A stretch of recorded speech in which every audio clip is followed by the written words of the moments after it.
No more self-hatred. No more self-hatred. We are following the way. Amen Ra. Amen Ra. Amen Ra. We're following the way. Work, study, and pray. Work, study, and pray to restore the sacred way. Work, study, and pray to restore the sacred way. Work, study, and pray to restore the sacred way. Amen Ra. Amen Ra. No more self-hatred. No more self-hatred.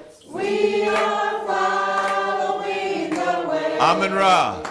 Amen Ra. Amen Ra. We're following the way. Work, study, and pray.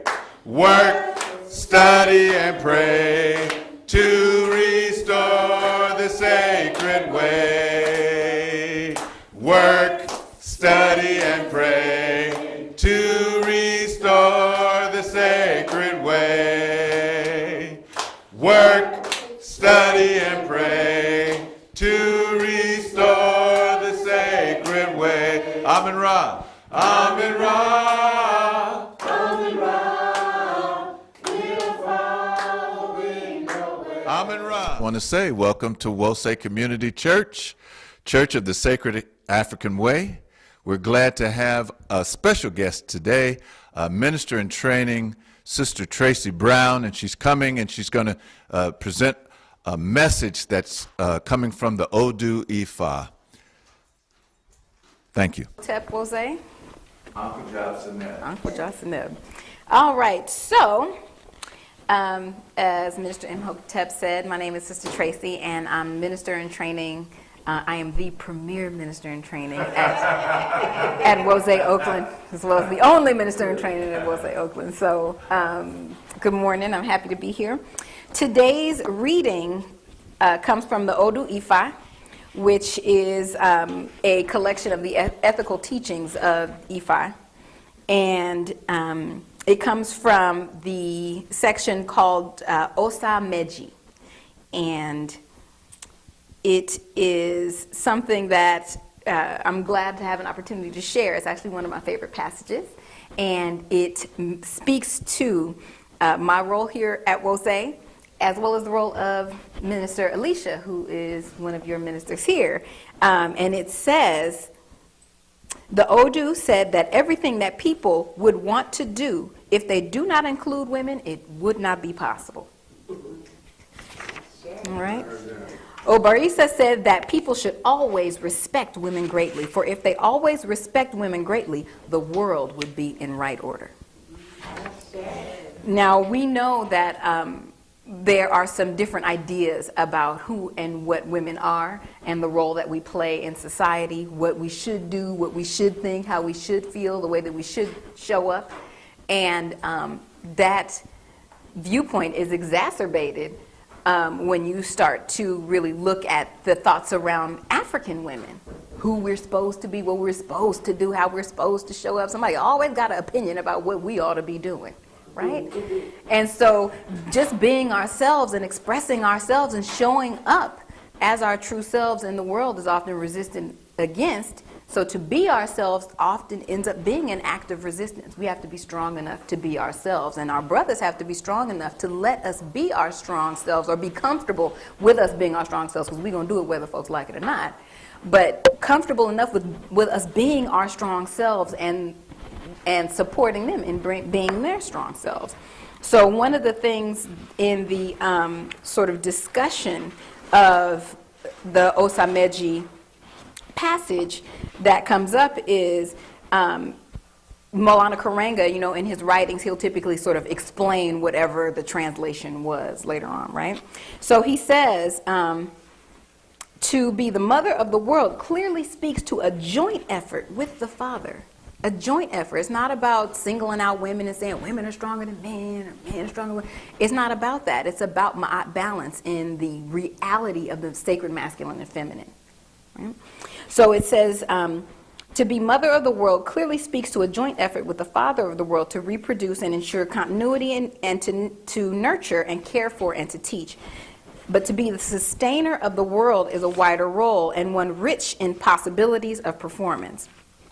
However, we know that this role is above all related to the role of creator and guardian of culture, learning, refinement, and flourishing of humanity and the world, which includes a vast field of social responsibility, which ranges from rulership to education. So when we think about some of the challenges that we see in the world, a lot of times we'll ask ourselves, how were you raised? We see some youth out there performing or behaving in a way that's not necessarily conducive to what we know they're capable of or what they should be doing. And we ask about, how are you raised, right?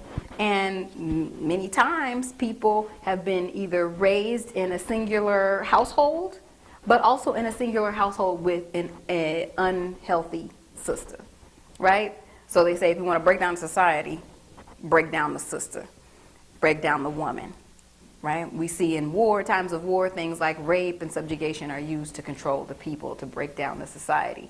And that has to do with that, if the sister being this foundation. And when I do this, it's not saying that she's low, it's saying that she's often that strong foundation. She's helping to make up that strong foundation. And the brother comes in and is a contributor to that foundation as well, but the sister plays a certain very particular role in the home and in society. And this passage pays homage to that. I like that showing up in the Odu Ifa, because so often when we think about modern manifestations of masculinity in Africa and masculine-feminine relations in Africa, we don't necessarily see this very healthy, balanced viewpoint. But the reality is it's part of our tradition. It always has been. And as the vanguards, we have to make sure that it always will be. Ashe.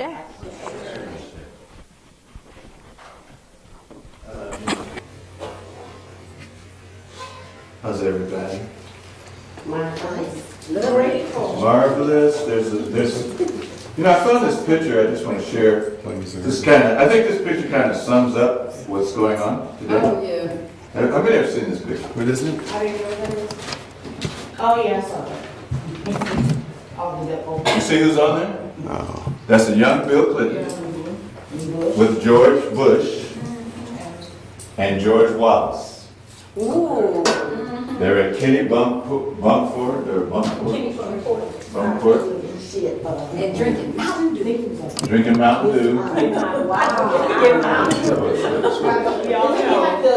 You have to bring it closer for the age eyes. Oh, yeah. I thought that was just me.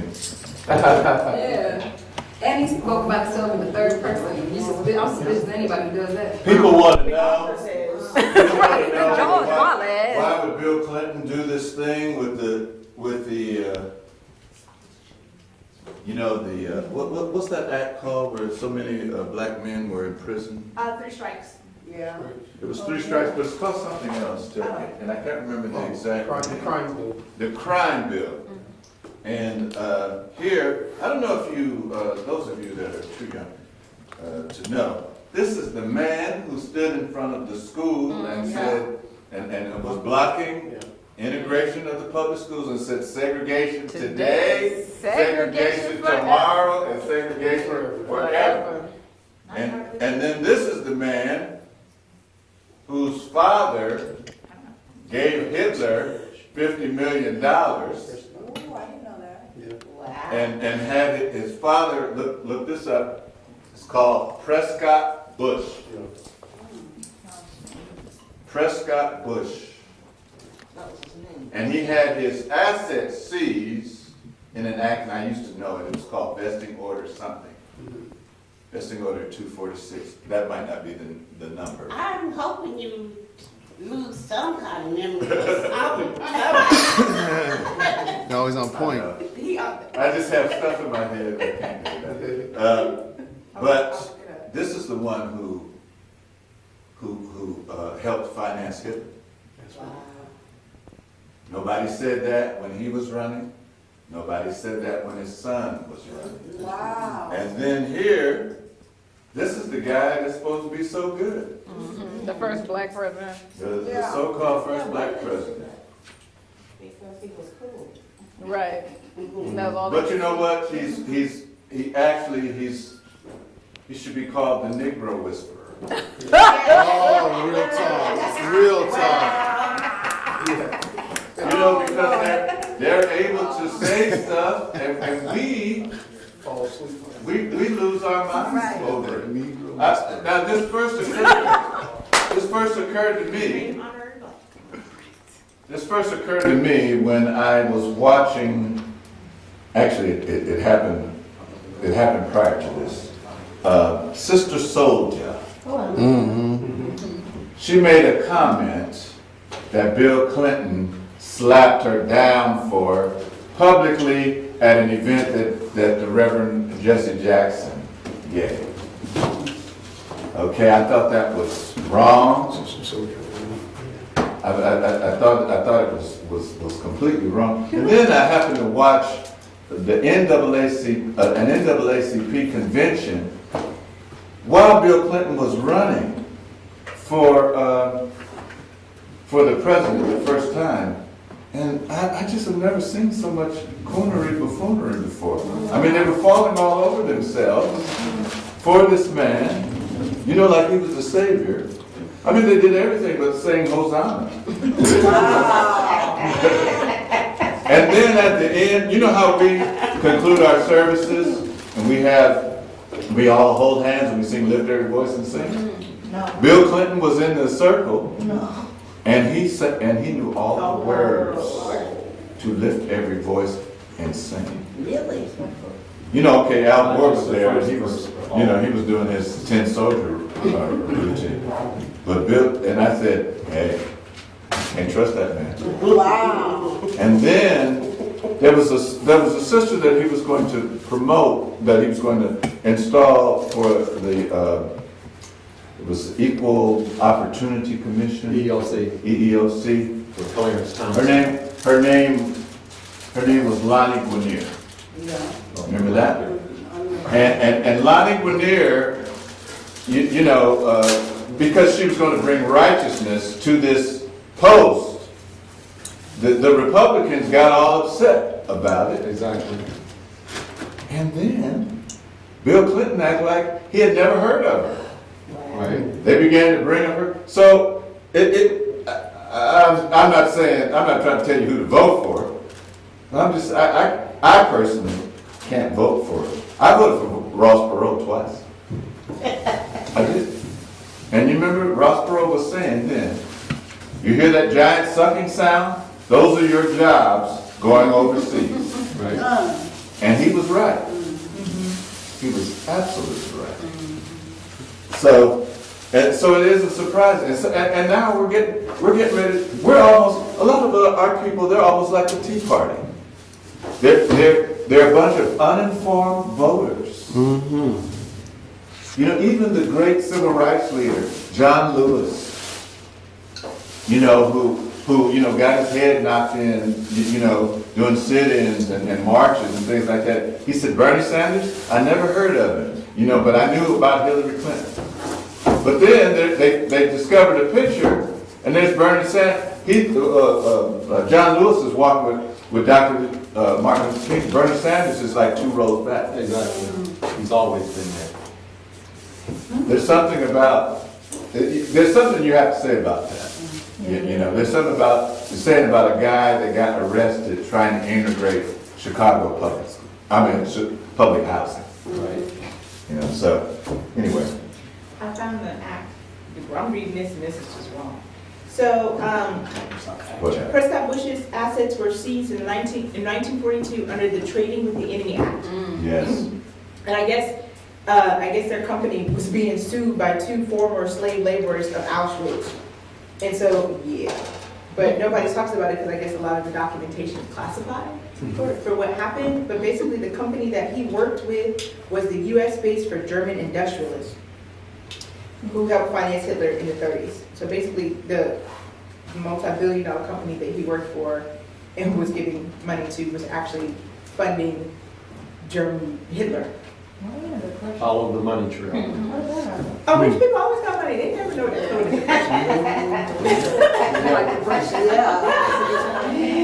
They watch out get anything that goes down, but they're millions and millions going. They don't even pay for stuff. This is what people don't understand. Really rich people pay for nothing. Their name pays for everything. Exactly. They don't actually have to spend any of the money that they have. And the more money you make, the less taxes you pay.